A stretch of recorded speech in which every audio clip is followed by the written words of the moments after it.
BRS के working सदर KTR ने कांग्रेस हुकूमत पर शदीद तनकीद करते हुए कहा कि मौजूदा हुकूमत में ना कोई मुस्लिम एमएलसी है और ना कोई वजीर। उन्होंने इल्ज़ाम लगाया कि कांग्रेस लीडर मोहम्मद अजहरुद्दीन को जुबली हिल्स असम्बली हल्के से इंतखाब लड़ने से रोक दिया गया और सिर्फ एक कागज़ पर एमएलसी का पोस्ट देकर इन्हें बकरा बना दिया गया, जो कानूनी एतबार से कायम नहीं रह सकती। केटीआर ने कहा कि शेखपेट में मुसलमानों को कब्रिस्तान के लिए ज़मीन दी गई, लेकिन बाद में आर्मी हुक्काम ने इस पर दावा कर दिया। इसी तरह केटीआर ने तनकीद करते हुए कहा कि बीसी तबक़ात के लिए 42% रिजर्वेशन को भी अदालत ने नाकाम करार दिया। केटीआर ने इल्ज़ाम लगाया कि रेवंत रेड्डी जानबूझकर अवाम को गुमराह कर रहे हैं। कांग्रेस को एक सबक सिखाने का जबरदस्त मौका आज जुबली हिल्स के जनता के पास, हमारे भाइयों के पास, बहनों के पास है। आप याद रखिए, आज तारीख में ऐसी कोई रियासत नहीं थी जिसमें आपका कोई भाई वजीर नहीं था कांग्रेस के हुकूमत में, पर आज पहली बार तेलंगाना में ऐसी हुकूमत है जहां ना कोई एक एमएलए है, एक एमएलसी है मुसलमान, वरना एक कोई वजीर है। ఇంకొక మాట, పోయినసారి ఇక్కడ అజారుద్దీన్ గారు పోటీ చేసిన మీ అందరికి తెలుసు, ముఖ్యమంత్రికి కూడా తెలుసు। అజారుద్దీన్ గారు మరి మళ్ళా టికెట్ అడుగుతాడేమో అని చెప్పి ఏం చేసిండు ఈసారి, ఆయనకి ఏదో ఎమ్మెల్సీ ఇస్తున్నా అని చెప్పి ఒక కాగితం ఏదో తయారు చేసి ఆయన ముఖాన కొట్టిండు, ఆయనను కట్టుకొట్టిండు, బక్రా చేసిండు। ముఖ్యమంత్రికి కూడా తెలుసు అది నిల్వది, అజారుద్దీన్ కి ఇచ్చే ఎమ్మెల్సీ కోర్టులో నిలబడది, కోర్టులో ఆల్రెడీ కేసు నడుస్తున్నది। అట్లాగే పక్కన షేక్పేట్ల ఖబరస్థాన్ కు జాగా ఇచ్చినా అన్నాడు, అక్కడ పోతే అది నిలబడది కోర్టులో అని తెలుసు, ఆర్మీ వాళ్ళు వచ్చి వాళ్ళు నిలగొట్టిరు అక్కడ। అట్లాగే 42% రిజర్వేషన్ అంటాడు, అది కూడా కోర్టులో నిలబడదని తెలుసు। ముఖ్యమంత్రికి తెలిసి ఇవాళ జూబ్లీ హిల్స్ ప్రజల్ని, బీసీలని, మైనారిటీలను మోసం చేస్తా ఉన్నాడు। అందుకే మరి జూబ్లీ హిల్స్ లో కాంగ్రెస్ పార్టీని చిత్తుగా ఓడిస్తే తప్ప మరి ఈ హామీలు అమలు కావు।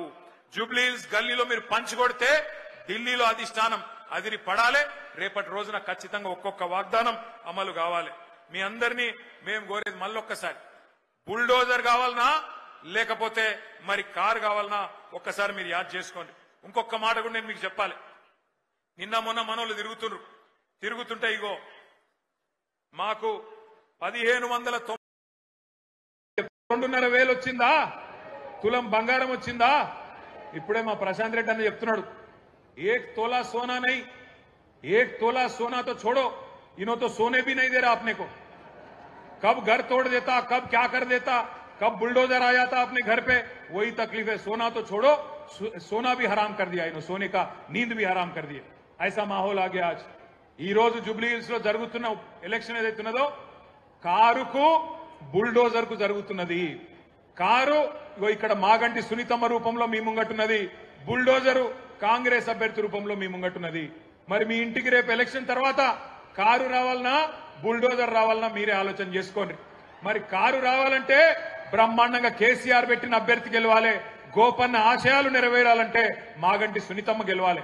ఇక మరి కాదు మా ఇల్లు కూలగొట్టేందుకు మేమే లైసెన్స్ ఇస్తాం, వాడు హైదరాబాద్ రావాలి, వాడు వచ్చి ఇల్లు కూలగొట్టాలి అంటే మరి ఈ శివమ్మ పాపిరెడ్డి నగర్ గాని, ఎస్పీఆర్ హిల్స్ గాని, రేమత్ నగర్ గాని, బోరబండ గాని, యూసఫ్ గూడ గాని, షేక్పేట్ల గాని బస్తీలలో ఉండే మా ఆడబిడ్డలు యాద పెట్టుకోవాలి, మోసపోతే గోసపడతారు। ఇలా రాష్ట్రం అంతా బాధపడుతున్నారు రైతులు, రాష్ట్రం అంతా బాధపడుతున్నారు మహిళలు, వాళ్ళందరూ చూస్తున్నది జూబ్లీ హిల్స్ దిక్కే చూస్తున్నారు। మీరు జూబ్లీ హిల్స్ లో గట్టిగా కడుపులకెళ్లి గుద్దితే రాష్ట్రంలో ప్రతి మహిళకు 2,500 రూపాయలు వస్తాయి। మీరు కడుపులకెళ్లి కాంగ్రెస్ ను గట్టిగా గుద్దితే ప్రతి ముసలవ్వకు, ప్రతి ముసలయ్యకు 4,000 రూపాయల పెన్షన్ వస్తుంది। అందుకే రాష్ట్రం అంతటా మీ దిక్కు చూస్తున్నారు।